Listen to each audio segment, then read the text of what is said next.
Good day, and welcome to the short introductory video for the CAT Grade 10 PET for 2022. The purpose of this introductory video is to take you through the learner guide and also to show you what folders and files are available for the PET this year.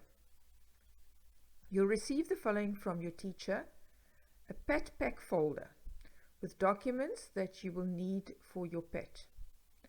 Inside this PET pack folder, you will find a research folder with documents that have already been downloaded for you, as well as a template to complete during phase 1. And this document is called the research planning document. Here you can see a screenshot of the folder, the PET pack folder. You will find that there is a subfolder with research documents, as well as a declaration of authenticity and the research planning document, which is the template that you will use for phase 1. Inside the research folder, this is just a screenshot, so not all the documents are showing here. You will find documents that have already been downloaded for you, and depending on what topic you choose, you may find that some of these documents will be very useful during your research. I'm opening the document, the actual Grade 10 Learner Guide, and we're going to just scroll through it quickly so to see what will you find in this Learner Guide. So it starts off by saying this is your practical assessment task, Grade 10 2022. There are 29 pages. There's a table of contents. We will move on to what is the PET. So this is just a short explanation of what the PET is about, what a PET is, and then there's the mark allocation. As you can see, it is 50 mark each, 2 phases that you're going to do. And then there is an explanation of what you would need to do to complete the PET, and then discussion about dishonesty, non-compliance, and then we are going to look at the specific topic that you're going to work on this year. You will then find choices that you can focus on, and then you are provided with some research questions. This is an overview of what the PET is about. Then once again, just giving you an overview of what needs to be done. You will move on to instructions for phase 1. Then step by step in the format of tasks, you will get different tasks to complete for phase 1. And we're going to just quickly scroll through them. You can see we go on task 8, task 9, task 10, 11, 12, 13, and then so phase 1 ends with task 13 to 15, and then just a quick recap of what needs to be done before you hand in phase 1, and then we move on to phase 2.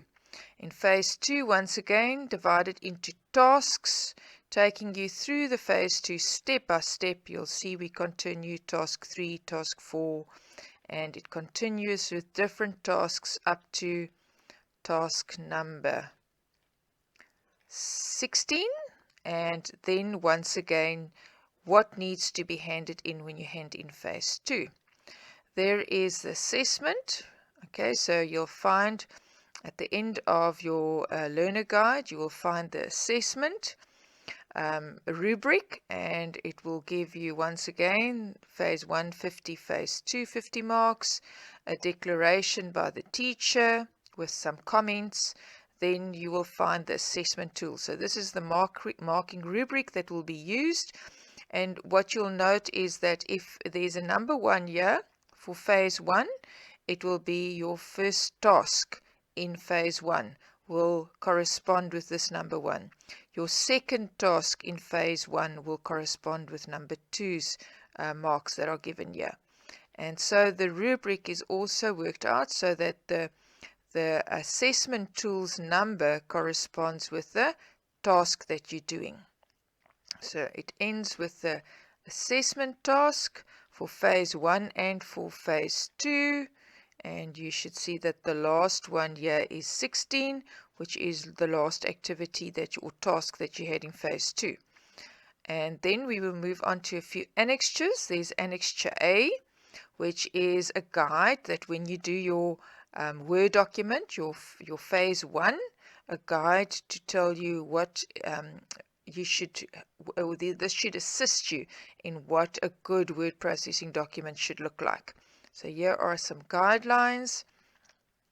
Then there is an annexure B, which is a declaration, but you will also find this declaration in another document that we supply. So we will look at that document just now. This is the declaration. We also have an annexure C. Here you will see a framework of the PowerPoint presentation. So this will assist you when you do your PowerPoint presentation in phase 2. And it also includes a breakdown of the different slides and what would be on the different slides. And that is the end of the learner guide.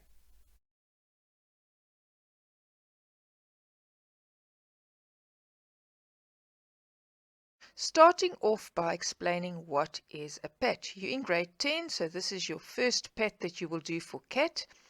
Every year, when you move on to grade 11 and on to grade 12, you'll find that there are more components. There will be a PET phase 1, 2, and 3.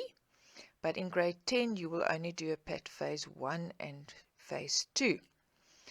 So in this PET, note here that the PET must be started in term 3. This is only for grade 10. Okay, the grade 11s and 12s have more to do, but in grade 10, you have to start in term 3. Okay, if you start early, it's fine, but if you don't start in term 3, you'll find that you won't be able to complete it in time. So you start in term 3, and it's completed in term 4 before the grade 10 final examination. It's important that it's planned well in advance, that you don't run out of time to complete it, and your teacher will guide you, telling you that by the end of this week, this and this and this should be done. So it is important that we stick to those time frames to make sure it's completed before the final. The PET practical assessment task in Computer Applications Technology, or CAT, is an individual research project. Very important, individual. You will get guidance from your teacher, but it's got to be your own work. You can't share work amongst yourselves or take a friend's work. And involves extended independent work. It provides an opportunity to demonstrate your information management skills. You will also be required to demonstrate your ability to use the applications which you have studied during the year to produce quality outputs in the form of a word processing document and a PowerPoint presentation. So those are the 2 items that you will complete in your PET, meaning that your teacher has taught you how to use Word. You've got skills. You will use those skills now and submit a wonderful, well-structured, neat word processing report. And the same with PET. In grade 10, you learn, not PET, same with PowerPoint. In grade 10, you learn how to use PowerPoint. And all those skills that you've been taught will be used to present your final research project in a PowerPoint presentation. The PET will be done in 2 phases as outlined in the mark allocation table below. So the next thing we're going to look at is the mark allocation. You will see that there are 2 phases. The first phase, the focus is research. You've got to find information. You've got to look and read through it, sift through it, decide what is important. You've got to use data and information in your word processing document. So this is going to be a Word document, and it's going to be 50 marks. In phase 2, you will present your solutions. So you're going to have questions which you're going to research the answers for, and you're going to present your research. In phase 2, you're going to create a summarized presentation and you're going to use PowerPoint for this presentation, and that is also 50 marks. So the total would be 100 marks. Your teacher will provide you with dates and deadlines for each phase. And each phase is also broken up in small little tasks with dates and deadlines. You are to adhere to these dates given to you. Okay, it's very important that you stick to those dates that are given to you. The PAT is a compulsory component of your final CAT mark. So it's not something you can choose to submit or not. If you don't do your PAT, you have an incomplete assessment program. Okay, so it is compulsory, just like your end of year examinations and all the other assessments you do. It is something that you have to do in order to get your final CAT mark, which counts towards your final mark for CAT. It is therefore vitally important that you strive to produce work of a high standard. You need to complete the PAT before you start your final grade 10 examination. We've said this before, we've repeated it here because it is so important. Your PAT must be done before you go into your final grade 10 exams. Phase 2 will therefore start in term 3, otherwise you won't finish it. So you'll do phase 1 and phase 2 in term 3, and you will finalize it at the beginning of term 4, depending on how much time you've actually got in term 4. Read and take note of the sections referring to misconduct and non-compliance. Refer to what you will need to complete the PAT section. Okay, so there's a section that says what you'll need to complete the PAT. It's on page 4 in this regard. Okay, so let's look. What will you need to complete the PAT? To complete the PAT task or the tasks, you'll need Office. Okay, which the Office suite will have the following in it. It will have word processing software and presentation software. So in your version of Office that you're working in on your computer, your software, there will be a word processor like Microsoft Word and PowerPoint, which is your presentation software. You need internet access to access data and information, or your teacher will need internet access to support you with research material. You need access to other sources such as printed media, so you can do research in magazines, newspapers, brochures, textbooks as well, any other electronic material that has been provided, like e-books and e-articles. You need access to facilities to convert hard copies to electronic documents. For example, you can use a scanner to scan a newspaper article into an electronic document, or you can use your cell phone and take photos to change a hard copy into a digital or an electronic copy. Storage media to store and back up your work electronically.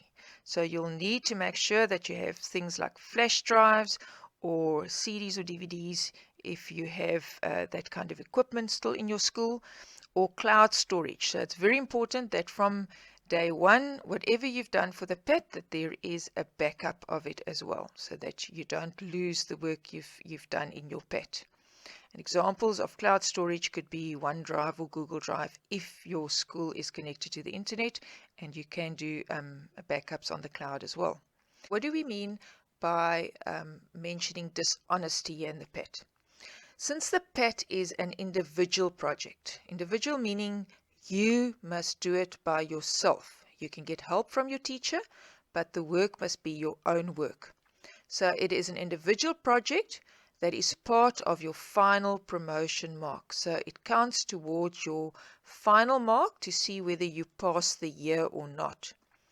So you may not get help from others without acknowledging this help. So you've got to mention, if you've got help from anybody, you've got to write that somewhere to say that you have acknowledged that you've got help from this person.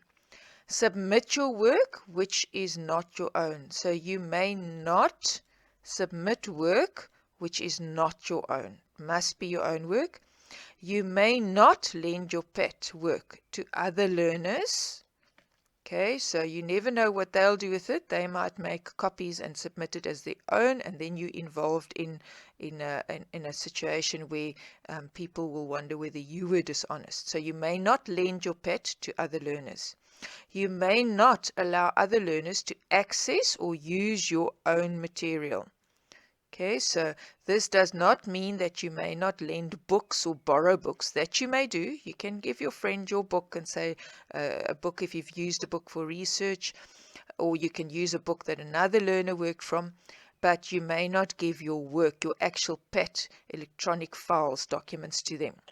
But you may not plagiarize other learners' research. Okay, so you cannot plagiarize research that another learner did. If it's their own research with their own findings and their own words that they've written down. You may not include work directly copied from books, from the internet or any other source without acknowledgement and recognition. That's why there's something like a bibliography where you mention your resources that you've used. So you may not include work directly copied from books, internet or other sources. You may not buy a completed PET. Okay, so please guys, this is your own work, it's individual. You cannot buy a PET from somebody else or submit work typed or word processed by another person.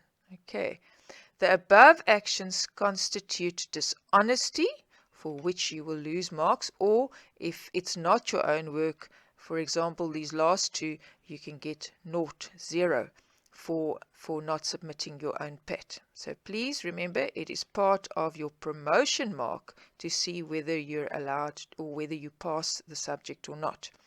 So it's very important that you are not involved in any dishonest activity.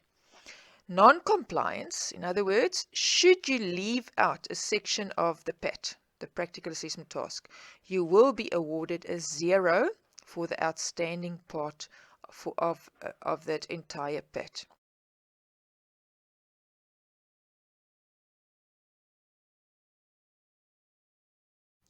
Very exciting topic, a look into the future. So I'm going to read to you this extract. For decades, technology has been dramatically changing not just the lives of individuals in developed countries, but increasingly the lives and livelihoods of people throughout the developing world. Whether it is a community mobile phone, a solar panel, a new farming practice, or a cutting-edge medical device, technology is altering the landscape of possibility in places where possibilities used to be scarce. Technology we are already exposed to has paved the way for us to an innovative future, and many people and companies try to predict the technology of the future. So this is a timeline of future technology. Let me just scroll to the side so you can see the whole picture. And starting off here, 2024, and how they predict right up to 2055. Let's see. We see in 2024, they're talking about ingestible robots. They talk about smart clothing, 2026. Okay, so this is a timeline of future technology. Okay, we don't know if this is what people are looking at and saying maybe this is what our future will look like. 2034, unhackable quantum internet. Then in 2036, the next evolution of AI, artificial intelligence. 2043, rapid genetic screening. Okay, and these are all things we might not have an idea of what does this really mean, but that's why we can go and research it. 2047, evolutionary enhancement. And then in 2055, wave top and undersea cities. 2055, looking at wave top and undersea cities. Okay, so these are some interesting predictions or timelines of the future technology that people are talking about. So some predictions of technology for the next 50 years are seen below. It's a book. This is where it comes from in 2020. These technologies do not exist yet, but with people's imagination, these could become reality. Okay, so these are some more predictions, and they say in the next 50 years, they're not existing, but people are imagining that this is possibilities of the future. So let's look at them. Things like DNA computing, smart robots, 4D printing, brain-computer interface, flying vehicles, digital twins. There is smart dust. Okay, there's zero knowledge proof, biotech, volumetric displays. There is things like hyper-personalized medicine, quantum internet, space mining, orbital solar power, hyperloop, teleportation, miniature artificial intelligence, nanoscale 3D printing, neuromorphic hardware. Okay, and there's lots of different things here, which I'm sure many of you have got no idea what it's really saying at this stage, but that's so exciting. We can now go and research what are these about, and what are these what are these predictions they are talking about. Okay, your research will be based on the following question. So here is a question to look at. How could future technology change or improve our lives? Taking what we already know and what they predict the future is going to look like, how could these future technologies change and improve our lives?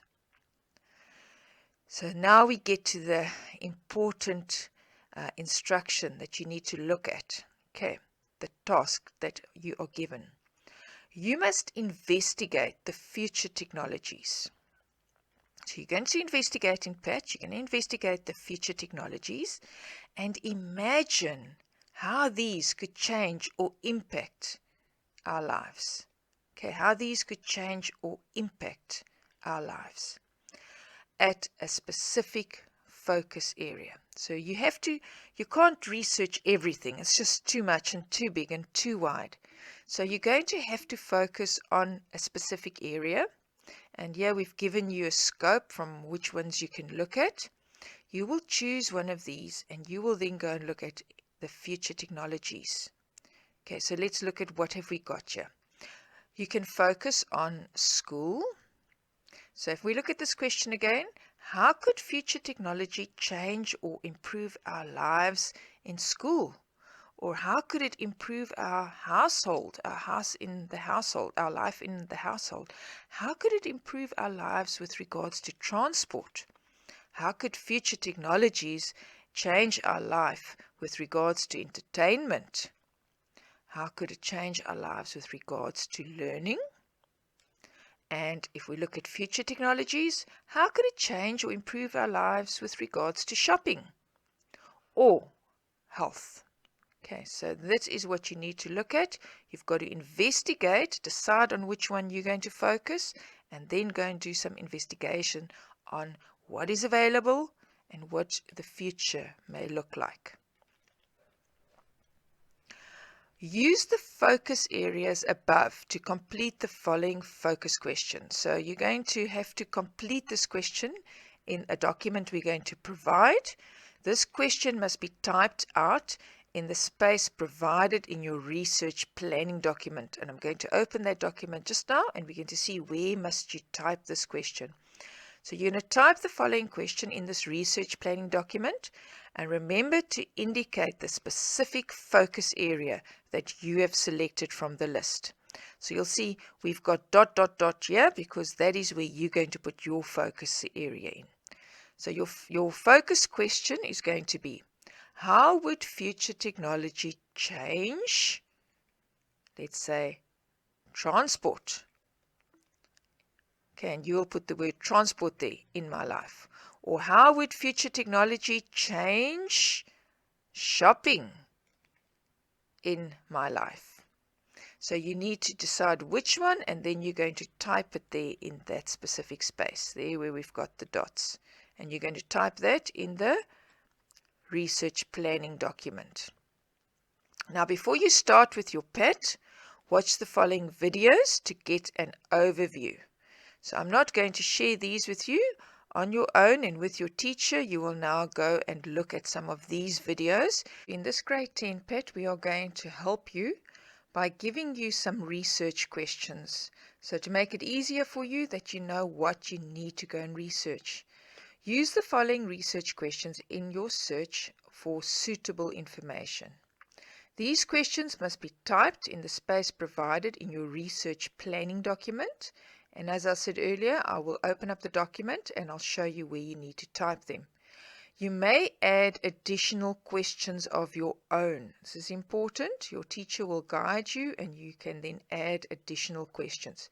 Remember, every question you have must be researched, so you can't have too many questions and in the end you don't have time to do proper research. So let's read through these questions. Number 1, which technologies are currently used? So you need to know what is available at the moment.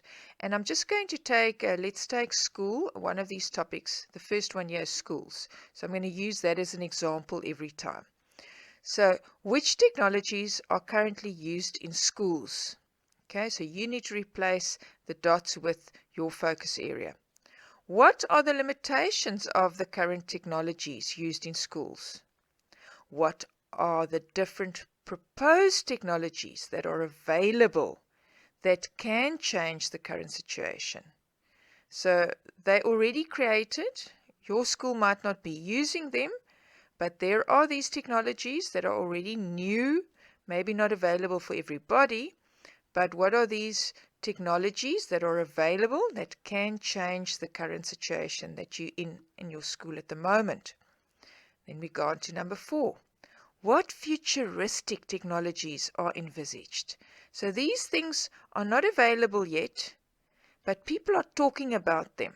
People are saying this is something that's going to happen in the future. So what futuristic technologies are envisaged to change the current situation in schools? Now I'm using schools, as I said, as an example because it's just the first one in the list of options that you have. But you can choose any one of these focus areas. Let's look at the next question. How may these envisaged future technologies, so there's people are talking about it, they're saying this is going to happen in the future. How may these envisaged future technologies benefit an individual or a household or a society or a school? So how will these envisaged future technologies benefit a school? In what way will these new envisaged future technologies be different from the current technology? So how will they be different?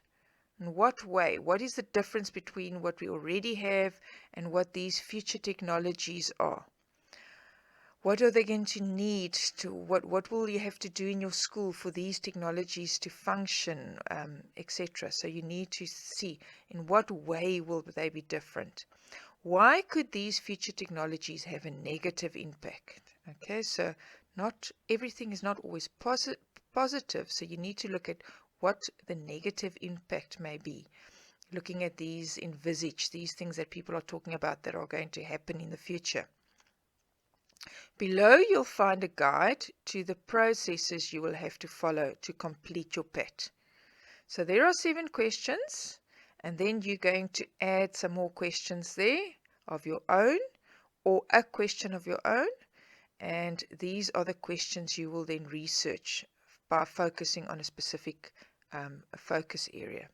So below you'll find a guide to the processes you will have to follow to complete your PET. So this is just an overview of the task. You've got to understand the problem or the topic. So you've got to understand you are researching future technologies. You've got to identify what you do not know about the problem. So we've got questions about the topic. You've got to say, okay, I don't know what is available. I don't know what I know what my school has, but I don't know what is available out there already. So you've got to identify what you do not know about the topic. You've got to then research and learn what you need to know. So research, then you've got to apply this knowledge to solve the problem or to create your research presentation. You're going to present a solution or your PowerPoint presentation in the end. And so this is the process, the overview of the task. If we look here, your task now is to watch the videos provided to get a background of the topic. So these videos we've mentioned, you've got to now go and watch these videos. So that's the next thing you need to do. Watch the videos to get a background of the topic. Look into the future and imagine what you would like the future to look like in terms of a specific area such as a school, household, transport, entertainment, learning, shopping, health, etc. So you've got to decide now. Once you've looked at these videos, you've got to decide which one are you going to focus on. You've got to compare the current technologies to the possible futuristic technologies. Okay, so what you currently have to what the possible futuristic technologies are. And then you've got to work through the research provided to your PAT in the PAT pack. So you'll see there is research already provided in this PAT pack that we've discussed in the first video that I shared with you, where we looked at what are you provided with in this PAT. You've got to work through the research, and then you've got to find answers to the research questions. So these are the questions we've just looked at here, these 7 questions. You've got to find answers to these research questions that will help you to understand what future technologies would look like and what possibilities they may hold to improve your life. And then you're going to create a presentation, a PowerPoint presentation to demonstrate or explain what you envisage your future would look like based on the area you have selected. So these are now the instructions for PAT Phase 1. We are now going to move on to PAT Phase 1. What is the purpose of the PAT Phase 1? We're going to look at the purpose, and then we're going to start with the different tasks.